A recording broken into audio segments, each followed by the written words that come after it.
যশোরে ৫০০ শয্যা বিশিষ্ট হাসপাতালের নির্মাণ কাজের উদ্বোধন করেছেন প্রধানমন্ত্রী তারেক রহমান। সেখানে বক্তব্য রাখছেন প্রধানমন্ত্রী। দর্শক, আমরা সরাসরি চলে যাচ্ছি সেখানে। ডাক্তারের জন্য কিন্তু কনসেন্ট্রেট করা, অর্থাৎ একজন রোগীকে বেশি সময় দেওয়া সম্ভব হবে, একজন রোগীকে বেটার চিকিৎসা দেওয়া সম্ভব হবে। শুধু তাই নয়, আপনারা চিন্তা করে দেখুন, এই হসপিটালটি যখন হবে, স্বাভাবিকভাবে সরকারের পক্ষ থেকে ৫০০ রোগীর ব্যান্ডেজ বলেন, ওষুধ বলেন বা অপারেশন থিয়েটারে যেসব বিষয় থাকে সেগুলো প্রোভাইড করা হবে। হয়তো দেখা যাবে রোগীর সংখ্যা আস্তে আস্তে বাড়ছে ৭০০, ৮০০, কিন্তু সরকারেরও তো একটা ক্যাপাসিটি আছে।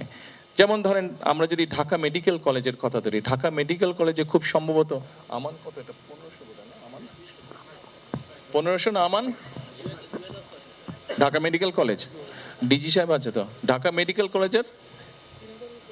হ্যাঁ, কিন্তু অফিসিয়াল ক্যাপাসিটি কত? অফিসিয়াল ২৬০০ বেড আছে, কিন্তু রোগী সংখ্যা কয় হতো আপনার? হ্যাঁ, দেখুন ঢাকা মেডিকেল কলেজ, আচ্ছা, ঢাকা মেডিকেল কলেজ, এটির অফিসিয়াল বেড সংখ্যা হচ্ছে ২৬০০, কিন্তু ঢাকা মেডিকেল কলেজে প্রতিদিন আসে ৪,০০০-এর মতন রোগী।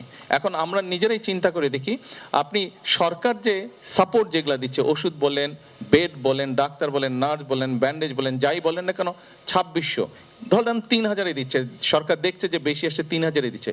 আপনি প্রতিদিন ৩,০০০ রোগীকে অ্যাটেন্ড করছেন, কিন্তু তারপরে আপনার ১,০০০ কিন্তু রয়ে যাচ্ছে। অর্থাৎ আজকের ১,০০০, আগামীকাল আপনি ৩,০০০-এর মধ্যে, ৪,০০০-এর মধ্যে ২৬০০ বা ৩,০০০-কে আপনি আজকে চিকিৎসা দিলেন, কিন্তু বাকি ১,০০০ আজকে রয়ে গেল, ১,০০০-কে দিতে পারলেন না।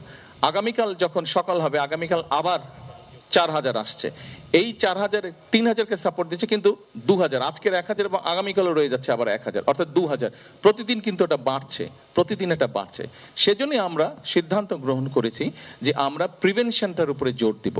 আমরা মানুষকে সচেতন করার চেষ্টা করব, যাতে যেগুলা বড় বড় অসুখ বিসুখ আছে সেগুলো থেকে যাতে মানুষকে দূরে রাখা সম্ভব হয়।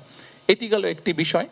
আরেকটি আমরা করার চেষ্টা করছি, সেটি হচ্ছে যে প্রাইভেট পার্টনারশিপ আমরা হসপিটালকে নেওয়া চাই, পিপিপি যেটাকে বলে, এটি হচ্ছে, ধরুন এই মুহূর্তে যদি আমরা দেখি, তাহলে আমরা দেখব যে সরকারের যত হাসপাতাল আছে, যত বেড সংখ্যা, যত ডাক্তার নার্স আছে, মোটামুটি ভাবে প্রাইভেট সেক্টরেও সারা বাংলাদেশের মোটামুটি ভাবে যেগুলো হসপিটাল, সেগুলোর বেড সংখ্যা, নার্স, ডাক্তার সংখ্যা মোটামুটি ভাবে একই রকম। এখন একটি হাসপাতাল হবে, এখানে যে হাসপাতালটি হচ্ছে, এই হাসপাতালটি হতেও অনেক বেশ ২-২.৫ বছর সময় লাগবে। এর মধ্যে তো মানুষ অসুস্থ হচ্ছে, চিকিৎসার সুবিধা থেকে অনেকে বঞ্চিত হচ্ছে, হাসপাতালে যেতে পারছে না। যশোরে বোধহয় আরেকটি ২৫০ বেডের হাসপাতাল আছে, হ্যাঁ, ওটাও বিএনপি সময় করা। যাই হোক, বিষয় সেটা না, কিন্তু ওখানেও কিন্তু রুগী জমা হচ্ছে। এখন পিপি যেটা করতে চাচ্ছি, যশোরে নিশ্চয়ই কিছু প্রাইভেট হসপিটাল আছে যাদের কতগুলো, যেমন ধরেন ক্যান্সার অথবা কার্ডিয়াক পেশেন্ট অথবা ডায়ালিসিস, এই ধরনের বিষয়গুলোকে ট্যাকেল করার মতন তাদের সিচুয়েশন হয়তো আছে, তাদের সেই ইনফ্রাস্ট্রাকচার আছে। আমরা যেটা করতে চাচ্ছি, ধরেন ২৫০ বেডের যে হসপিটালটা আছে, ওখানে ধরেন কার্ডিয়াক পেশেন্ট, হার্টের পেশেন্ট, প্রতিদিন হয়তো ডায়ালিসিস পেশেন্ট, আমরা এটা উদাহরণ দিই, এটা দিতে ইজি, ডায়ালিসিস পেশেন্ট ধরেন প্রতিদিন ২০০ করে জমা হচ্ছে, কিন্তু ওখানে আমরা ধরছি এটা উদাহরণ হিসাবে, ওখানে ধরেন যে মেশিনটা আছে, সেই মেশিনের ক্যাপাসিটি হচ্ছে প্রতি মাসে ১০০ জনকে দেওয়ার, কিন্তু আপনার প্রতি মাসে ২০০ জন রোগী আসছে।